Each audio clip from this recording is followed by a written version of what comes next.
season of mists, mellow fruitfulness, and conferences. That seems to be the pattern right now. Take a few days at the end of the summer holidays to wake up the brain cells that have been lulled into slumber by the lapping of lakeside or seaside water and soft sunny days. Immerse yourself in a quick dip into new thinking around old and new problems. Sharpen up the mental faculties ready for the forthcoming challenges. Which was pretty much the motivation driving me to Hamburg and a conference entitled Organising for Collaborative Innovation, which was hosted at the Technical University and convened by the Continuous Innovation Network, CINET.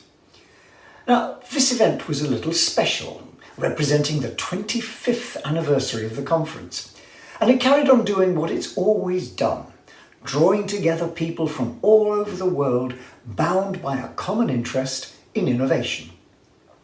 Now, that innovation question never changes. It's always what it always was. How do we create value from ideas? But what changes, of course, is the context. New technologies, new markets, changes in the shape and expectations of existing ones, new competitors, new regulations. There's plenty to keep researchers and practitioners awake and wondering all night long and well into the next day. Now, this year was no exception. Hot topics ranged from entrepreneurial ecosystems through collaborative workspaces to novel forms of financing corporate venturing. With, of course, the huge elephant, which was not just sitting quietly in the corner, but stomping its footprints all over everything at the conference, AI, artificial intelligence. Now, it was a particularly significant conference for me, since I remember the first, much smaller gathering of researchers, practitioners and policymakers in a small hotel room near Gatwick Airport in the UK. The hot topic then, which had drawn us together, was the challenge of mobilising employee involvement in innovation. Now, we've always known that employees could be a source of ideas, especially in terms of improving the processes in which they work. And suggestion schemes have been around in some form or other back in the mists of time. Elements of the approach can be found in the medieval guild system, where it was used to help develop and improve craft skills and practices. It was an idea which the 8th shogun of Japan, Yoshimuni Tokugawa, tried out in 1721 with his Meyasubako, a box placed at the entrance of the Edo Castle for written suggestions from its subjects. And the British Navy pioneered a similar scheme in 1770, asking its sailors and marines for their ideas, significantly reassuring them that such suggestions would not carry the risk of punishment. By the time of the Industrial Revolution, innovation was recognised as a powerhouse, and not everyone thought that ideas should be confined to specialists, with the workers simply employed as pairs of hands. In 1871, Denny's shipyard on the banks of the River Clyde began operating a suggestion scheme amongst its 350 employees. It enabled them to cut the time to build a warship from 6 months to 4, while contributing a variety of other quality and productivity improvements. And in 1892, John Patterson at the National Cash Register Company in the United States began exploring ways of tapping into the 100-headed brain of his workforce. His success led the Eastman Kodak Company to implement a similar scheme in 1896. Now, it wasn't just innovation rates which improved. A growing number of studies, not least the famous Western Electric research at the Hawthorne plant, found that asking people for their ideas and enrolling them in workplace productivity improvements had the byproduct effect of better motivation and employee satisfaction. The great quality management guru, Joseph Juran, talked about the gold in the mine, describing how unlocking the potential of employees to add their mental weight to the innovation problem could dramatically improve quality. So, the challenge 25 years ago that we were exploring at that first conference was not about the what, but very much about the how. How to move from the rhetoric, the motherhood statements about every employee being creative and able to contribute, to actually making it happen. It's all very well saying, as one manager memorably told me, that the beauty of it is that with every pair of hands, you get a free brain. No, the big question is how to mobilize this and how to sustain the initial enthusiasm and momentum for the long haul.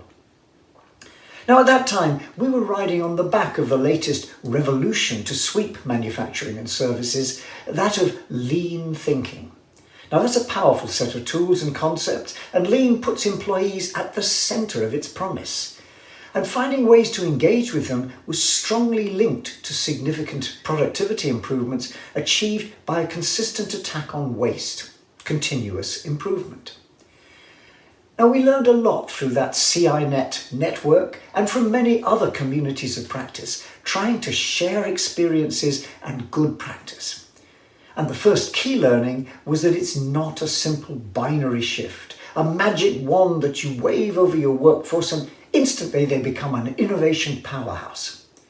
Instead, it's a gradual building up of capability, installing a version of the innovation process designed to capture ideas from everyone, select the promising ones, and implementing them, making sure that the loop is reinforced by sharing the gains and embedding the learning. Now, one of our earliest observations was the honeymoon effect. It's easy enough to switch people on. It makes sense to them.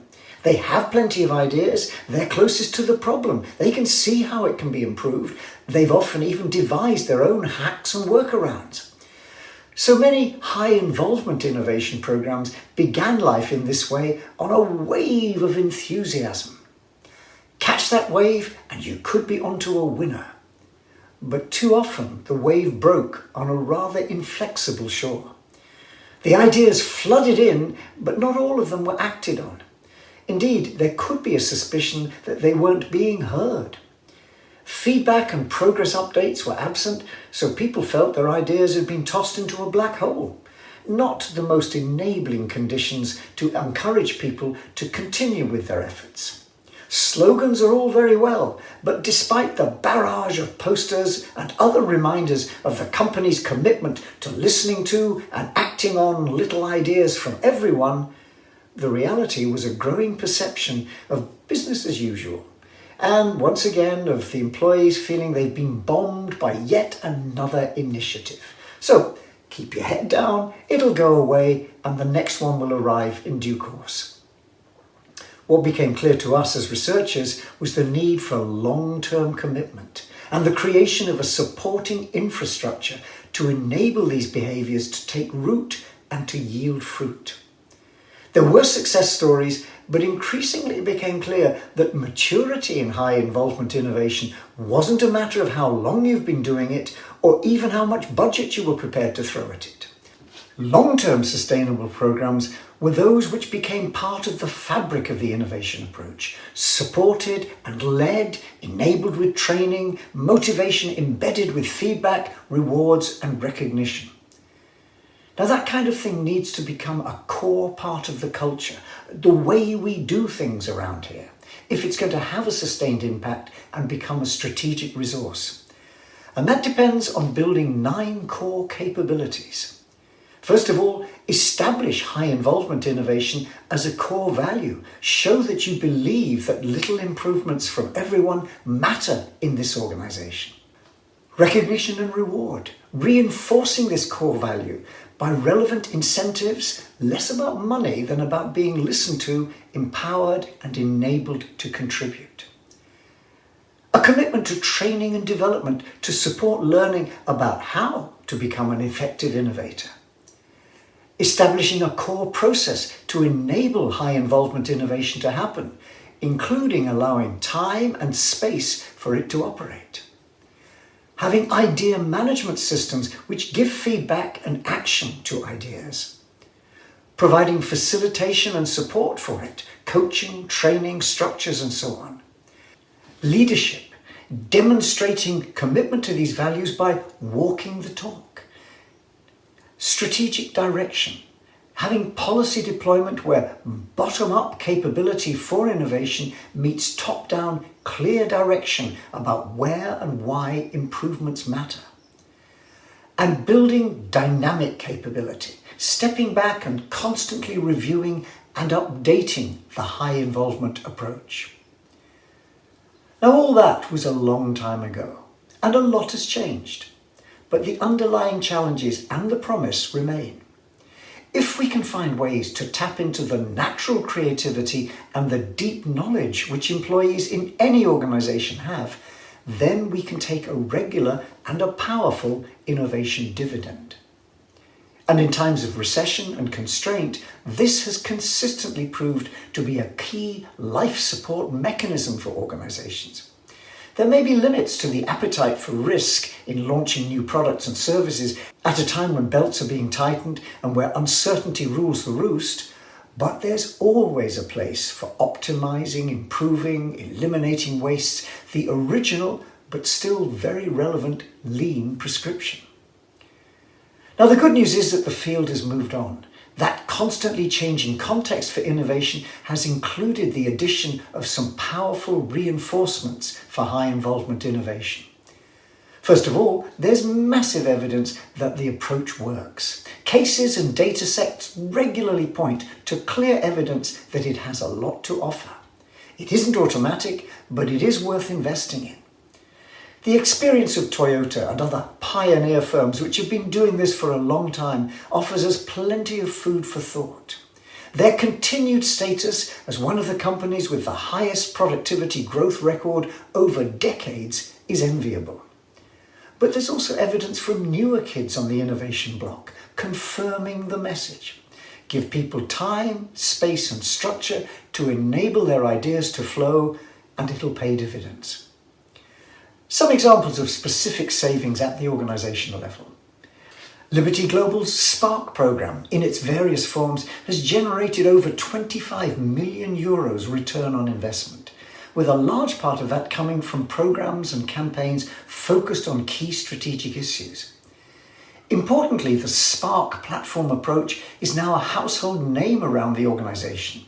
These days, no one questions our value, according to Sarah Kelly, who's the Senior Innovation Manager responsible for implementing Spark.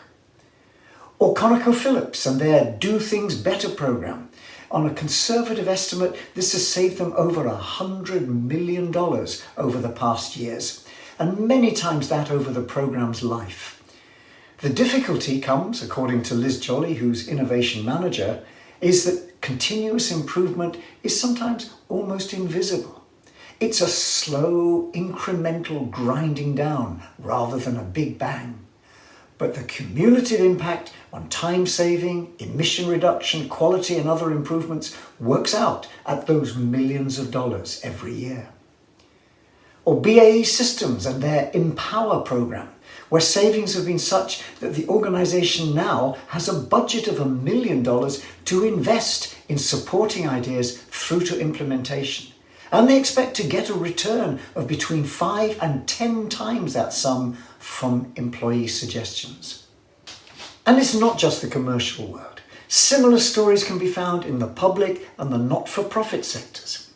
Within the United Nations, innovation programs are proliferating, many of them designed to capture and mobilize ideas from across the organization, and especially from those at the sharp end of operations. Agencies like UNICEF, the World Food Programme and UN Global Pulse have put in place extensive support mechanisms aimed at capturing ideas, enabling pilots, and then scaling some of those solutions for widespread impact. A second reason for optimism is that the enabling technology has also grown up. In the bad old days, there was a limit to how effective a high involvement innovation programme could be, simply because of the logistics of handling so many ideas. There was a real risk that you might become victim of your own success, convincing people to offer up ideas and then drowning in the sheer volume of solutions which you didn't necessarily have the infrastructure to help implement. Faced with this problem, a number of people began working on IT-based solutions. Early attempts were little more than electronic versions of the old physical suggestion box, with some rudimentary tracking of those ideas. But gradually things improved.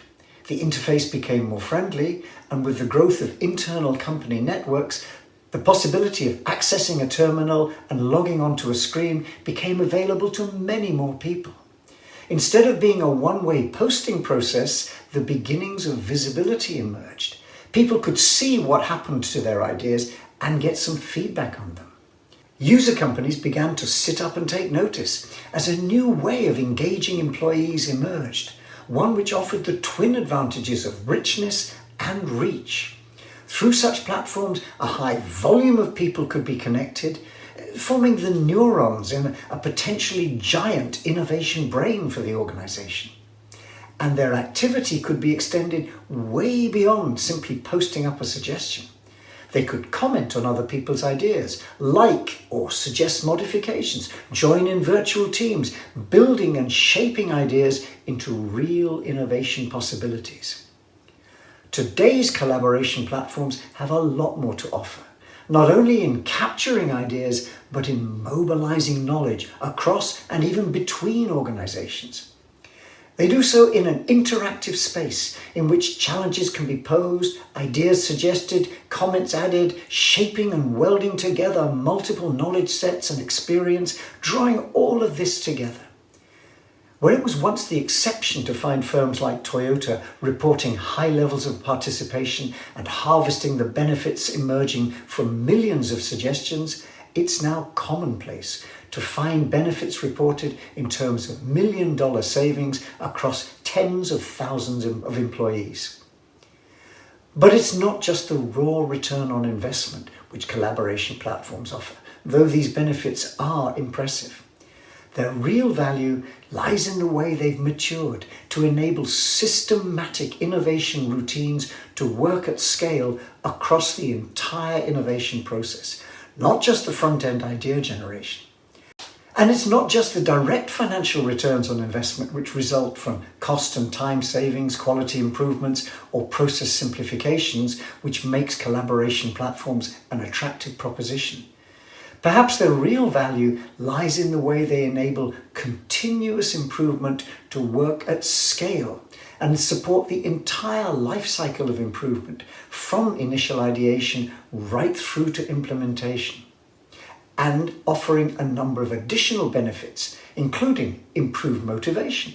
People respond positively to being involved in innovation and having their voices heard. Communication at scale, weaving those different strands of the organizational knowledge spaghetti, weaving those strands together to improve overall knowledge management. And breaking down those institutional silos, connecting up the organization. Perhaps particularly important, making problem issues transparent to everyone because they show up on the platform and can be seen by others with different perspectives. Now we can think of these as emergent properties. The innovation whole becomes much greater than the sum of its parts. They give us a new and powerful way of working with the innovation challenge. Not only can we handle the sheer scale of mobilizing employee ideas, but we can also focus them towards key objectives. And we can do so in ways which yield surprising additional benefits. They effectively turbocharge our innovation system. And there's a third piece of good news around high involvement innovation, because there's growing interest in the idea of creating an innovation culture, one which offers the agility and resilience to cope with an increasingly complex world and the challenges it throws at us. Whether we're talking about revitalizing corporations, reinventing the public sector, or transforming not-for-profit organizations like the United Nations so that they can meet the Sustainable Development Goals, the message is the same. It's going to come through people. Even with AI as a powerful lieutenant, the ideas and energy will emerge from a workforce equipped and committed to innovation. So I found myself in Hamburg thinking that 25 years on, we've got a lot to talk about and to celebrate. Not just the longevity of this particular conference, but the persistence and power of one of the key underlying themes, high involvement innovation. Things have moved on a long way over those years, but the challenge still remains. Talking about high involvement innovation, however refined and well researched the conversation has become, is no substitute for actually rolling up our sleeves and doing it.